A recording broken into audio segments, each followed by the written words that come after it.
Dear brothers, what's up, boys? All right. Another thing that's come up over the last couple of weeks is this idea that I've got from a few different people that they are capable of taking on someone else's grief or suffering.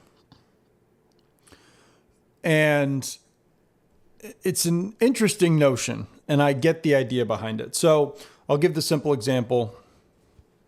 Let's say that you have a family member. I just had my wife who lost her dad. And the idea would be that I'm a strong person, generally speaking. I don't want her to have to bear that grief or suffering. So I'm going to try and take it on myself. I'm going to try to rid her of that grief and suffering. And, maybe that ends up being just waiting hand and foot, not letting her do a whole lot of things, taking care of everything around, and just hoping that I can take care of that. If she's sad, I can't let her be sad. So I've got to find a way to take all of that suffering off of her. And I've known lots of men who have tried something along those lines. But I can tell all of you that that is a futile action. So you cannot take other people's suffering and grief from them and put it onto you. It doesn't work that way. I cannot take what their pain is out of their soul and put it into mine. Trust me, if I could, I probably would. I don't want my family to have to suffer. I know it's a part of life. I know that suffering inevitably makes us stronger and better, but I don't want to have to watch the people I love suffer. It's okay to accept that suffering is kind of inevitable in the world, and also to not want it to have to happen. Those things can both work together. I don't want my wife to have to be suffering right now with the loss of her dad. I don't. However, that is reality.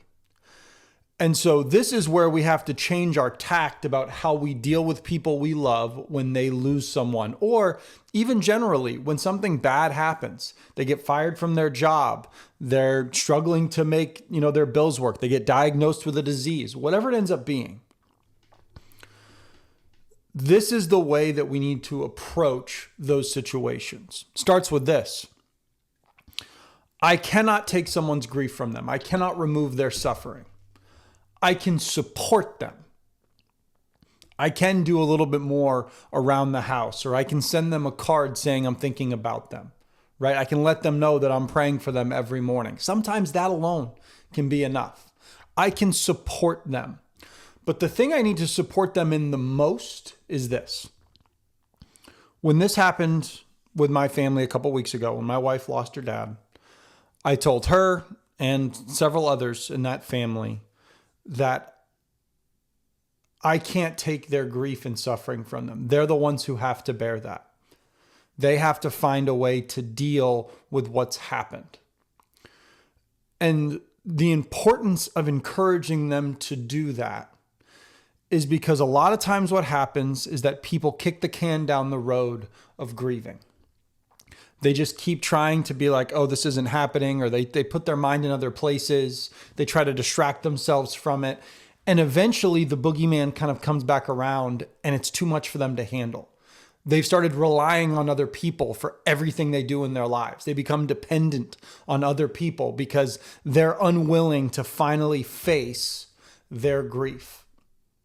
I'm very grateful that I've watched my mother-in-law and my wife and her sister all really come right up to the line and face their grief that they're going through right now. That doesn't mean it's easy, of course, but you have to understand that one of our main jobs as men is to encourage those around us that they can handle the grief and the difficulty they're going through, that is part of what happens when you are the person who's left behind.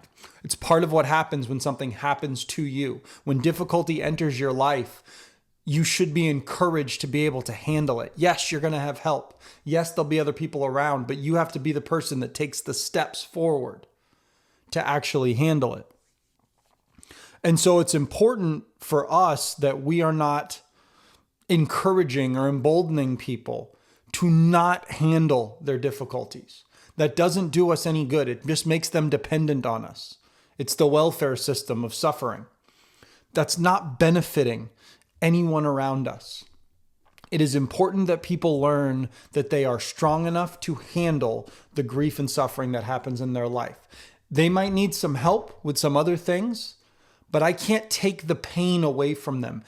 And to that end, you shouldn't. I know I said earlier that I want to take it away from them, but also that's not reality. And because it isn't reality, you should encourage people that the pain they go through, the suffering they go through, can be a medium for good things to come out of it. I believe that wholeheartedly. Good things come in the midst and after difficulty, always. It's a rule of life when you look at it across time. And so what you want them to understand is that that pain they go through, that suffering they go through, it can be a catalyst for them.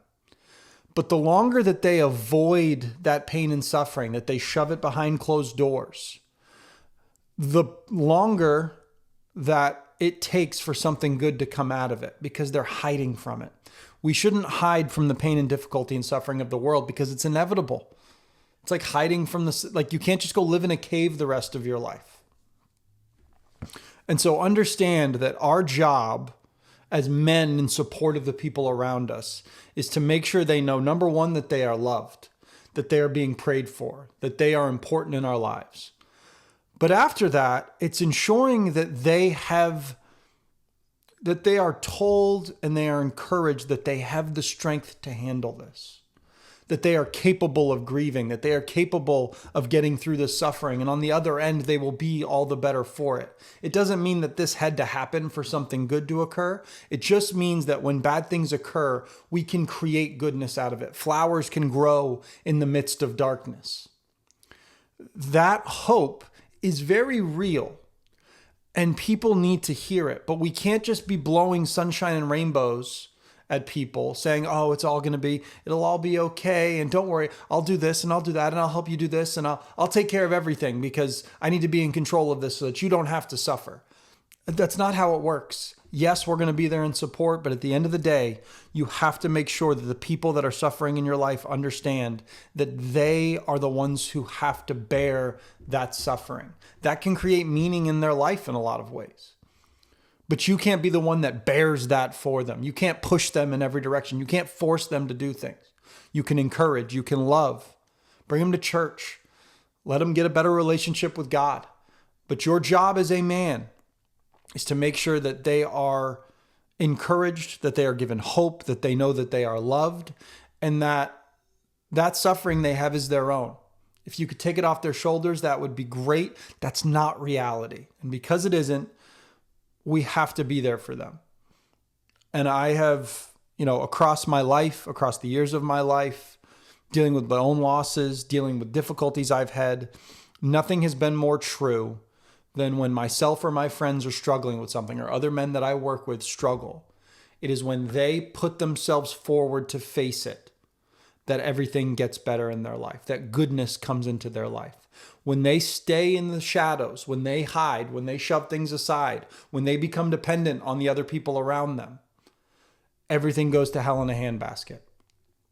So I encourage all of you, if you have family members or you have others in your life who are dealing with difficulty, or even to the furthest extent when they're dealing with loss, like my wife is right now, make sure they know they are loved, that they are supported, that you will do everything you can to help them, but you cannot take away, you can't pull their grief and their suffering out of their soul. That is theirs to bear. And the quicker that they can understand that they have an internal locus of control over that. It doesn't mean that the pain disappears or the grieving goes away. There are days where I still look at a picture of my dad like I've got in front of me here in my office, and it takes my breath away. I miss my old man. I love him. I wish he was here. I've never been able to rid myself of that pain. I might not feel it as often. Now I look at it more fondly. I look at that picture of him and I at my state championship game, and I smile. That was a wonderful moment. He got to see something that was beautiful in my life. I'm so grateful for that. I know that he's not going to get to see, he never met my wife. He'll never meet our future children. He won't, we never got to sit down and have a drink together while we lived here on earth. But I look at that with happiness in my heart.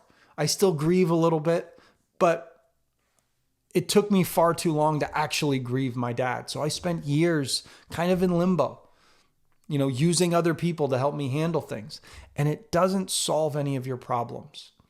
You should remember the people that you love. You should experience that little bit of pain that comes with that. That's life. If you choose to love, you choose to accept the difficulty and pain that comes with it. So understand, guys, whether you are the one going through something or you have a family member going through something or a friend going through something, encourage them, pray for them, bring them hope, but make sure they understand that they are the one who has to handle this suffering, but you're going to be right there with them. You can't walk them up the mountain. They have to walk up it themselves, but they're never going to do it alone because you're going to be right there with them. When they fall down, pick them back up, but they're the one who's got to take the next step forward. It is the only way for people to actually become confident that they can handle things independently. I'm going to leave it at that today, boys. We've got a hurricane bearing down on us this evening, although it's not going to do a whole lot over here on the east coast of the state of Florida. But the west coast is going to be getting some serious storm today. So make sure you guys send up a little prayer for all those people on the west coast. You never wish for people to have to go through stuff like this, but the nature of the world is that we have natural disasters, and I'm grateful that we have technologies and advancements that allow the damage to typically be less than it normally would, and the rebuild to be much faster than it certainly used to be. So keep those people in your prayers today, and that's just about it. I love you, boys. God bless. Get after it today. We'll see y'all.